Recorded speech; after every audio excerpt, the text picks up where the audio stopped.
It was a quiet autumn afternoon in the small town of Maplewood, Ohio. The leaves on the trees had turned shades of red and gold, fluttering gently in the breeze. Jack Thompson, a tall man with kind blue eyes and a wary smile, drove his old pickup truck down the winding country road. Beside him sat his 6-year-old daughter, Emily, her small hands clutching a stuffed bear named Teddy. She gazed out the window, humming a soft tune. The air smelled of fresh rain from the morning shower, and the sun peeked through the clouds, casting warm light on the dashboard. Jack glanced at Emily, his heart swelling with love. It had been 2 years since her mother, Lisa, passed away from a sudden illness. Life as a single father wasn't easy. He worked long hours at the local hardware store, fixing tools and helping neighbors. Evenings were spent cooking simple meals, reading bedtime stories, and tucking Emily in with a kiss on her forehead. But there were moments, like this drive home from school, when the emptiness felt heavier. Emily missed her mom deeply, though she rarely spoke of it. Jack wished he could fill the void, but he was just one man doing his best. Up ahead, Jack noticed a car pulled over on the shoulder. Smoke rose from under the hood, thin and gray like a whisper. A woman stood beside it, her hands on her hips, looking frustrated. She wore a light jacket and jeans, her brown hair tied back in a ponytail. Jack slowed the truck, his instinct to help kicking in. He had always been the type to lend a hand. It's what his own father taught him. "Daddy, why is that lady's car smoking?" Emily asked, her voice curious and soft. "Looks like she's having some trouble, sweetie. Let's see if we can help," Jack replied, pulling over safely behind her vehicle. He turned off the engine, the truck settling with a gentle rumble. Emily unbuckled her seatbelt and watched wide-eyed as Jack stepped out. The woman turned,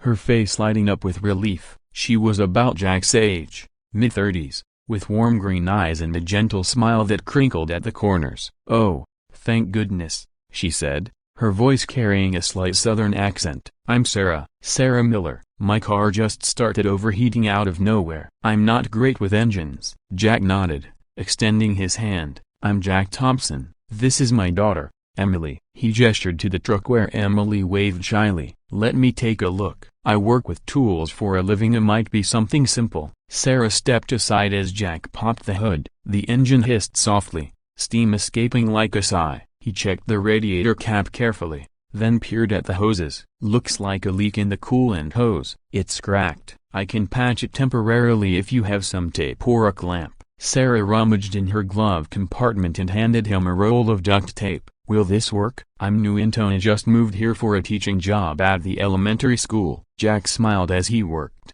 wrapping the tape around the hose. "That should hold until you get to a mechanic. Maplewood's got a good one downtown, a Bill's Auto Shop. Tell him Jack sent you." Emily climbed out of the truck, holding Teddy close. She approached slowly, her sneakers crunching on the gravel. "Hi," she said to Sarah, tilting her head up. "Your car looks sad." Sarah knelt down to Emily's level, her eyes sparkling. "It does, doesn't it? But your daddy is making it feel better." "What's your bear's name?" "Teddy," Emily whispered, hugging him tighter. "He keeps me company when daddy's at work." Jack finished the repair and wiped his hands on a rag from his pocket. The sun dipped lower, painting the sky in soft oranges. "Try starting it now," he suggested. Sarah got in and turned the key. The engine roared to life without smoke. She stepped out, beaming. "You're a lifesaver, Jack." "How can I thank you?" "Maybe coffee sometime." "I owe you." Jack chuckled, rubbing the back of his neck. "No need. Just glad to help.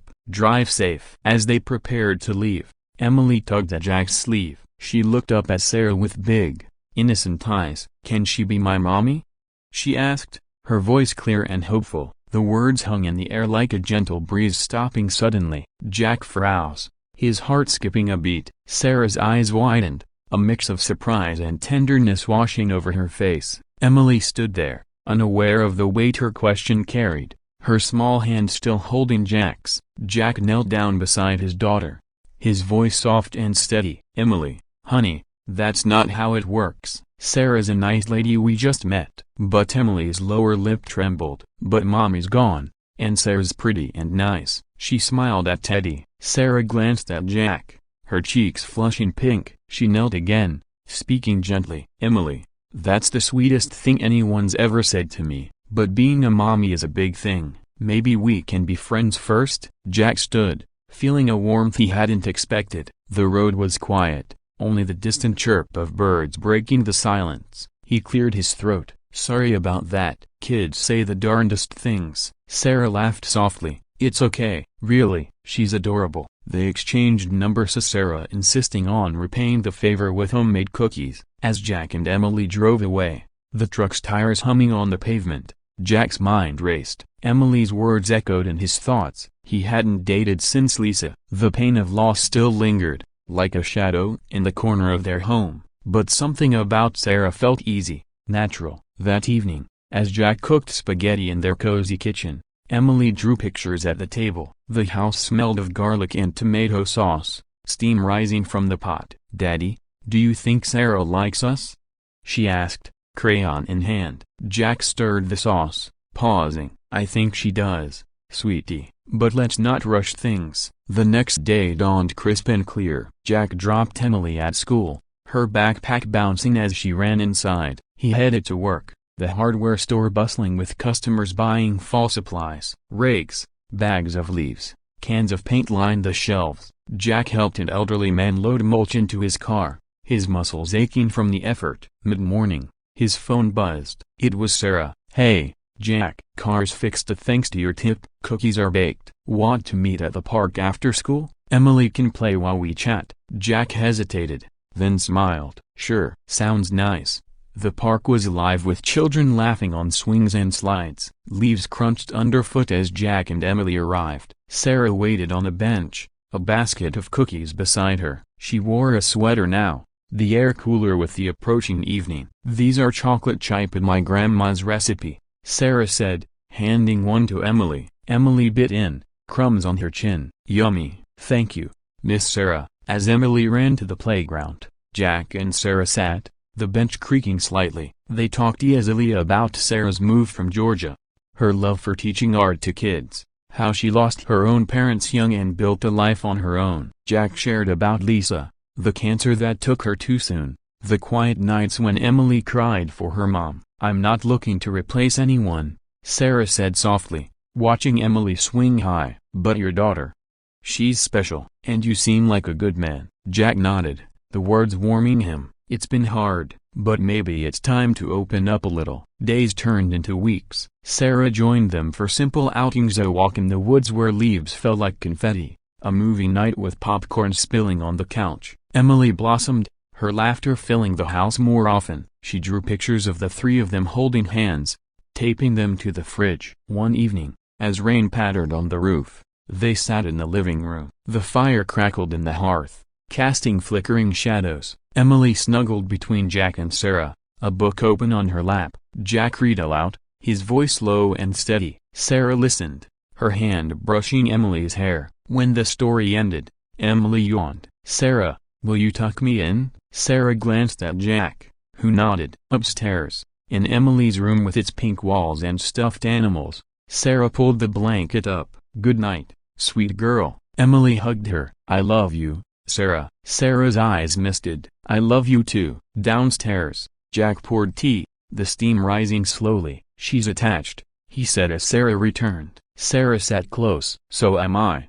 To both of you." Jack took her hand, his thumb tracing her palm. "Me too. It's scary, but it feels right." The tension built gently, like a river swelling after rain. Jack worried about moving too fast, about Emily's heart if things went wrong. Sarah shared her fears of starting over in a new town, opening up after past heartbreaks. They talked late into the night, the rain a soothing backdrop. One crisp Saturday, they drove to the pumpkin patch. The field stretched orange and green, families milling about. Emily picked a small pumpkin, her cheeks rosy from the chill. As they loaded it into the truck, she turned to Sarah. "Remember when I asked if you could be my mommy?" Sarah knelt, wind tousling her hair. "I do, honey." Emily smiled. "Can you, for real?" Jack's breath caught. This was the twist of the moment everything shifted. He looked at Sarah, his heart pounding. Sarah's eyes met his, then Emily's. "I'd love that. If your daddy agrees."